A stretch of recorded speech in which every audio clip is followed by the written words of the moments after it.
वर्ष त्यांचं आहे. भारत सरकारचा त्यांना अमृत पुरस्कार देखील प्राप्त झाला आहे. जो कला जवळ करतो तो जास्त वेळ जगतो असं सांगायला काही हरकत नाही.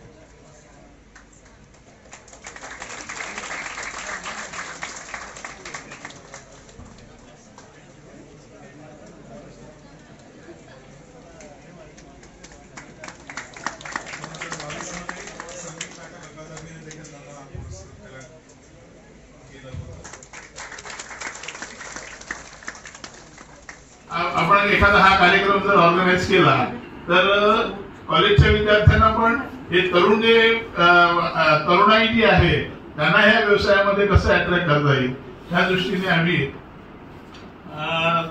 कार्यकारी मंडळापुढे हे प्रपोजल मांडलं आणि ते सगळ्यांनी उचलून टाकलं. त्यामुळे खूप चांगल्या पद्धतीने वेणू आहे, प्रेक्षक आहेत, विद्यार्थी आहेत की जो भावी पिढी जी आहे यांच्याकडून आमच्या सगळ्यांच्या अपेक्षा आहेत की त्यांनी या व्यवसायामध्ये काही ना काहीतरी स्वरूपामध्ये उतरावं की जेणेकरून आज पालघरमध्ये जे पोटेन्शियल आहे, जे आधुनिकीकरण होत चाललेलं आहे त्याचा सगळ्या पूर्ण समाजाला तसंच स्थानिकांना, स्थानिक भूमिपुत्रांना खूप पुढे पुढे फायदा होणार आहे. प्रस्तावना करताना मी एवढंच सांगेन की कोविड काळामध्ये पूर्ण सर्वच व्यवसाय डबघाईला गेले होते, पण त्याचबरोबर आमचा हा व्यवसाय तो पूर्णपणे ठप्प झाला होता.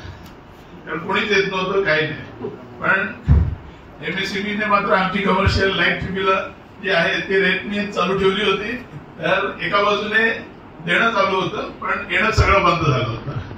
तरी आमचे संस्थापक अध्यक्ष जयवंतभाई चौधरी हे त्यांना एक वाटायचं की बाबा कुठेतरी एक पर्यटकांची व्यवस्था म्हणजे संघटना असावी किंवा काय, म्हणून ते आम्हाला फोन करत असत आणि मग त्याच्यातूनच या संघटनेचा जन्म झाला.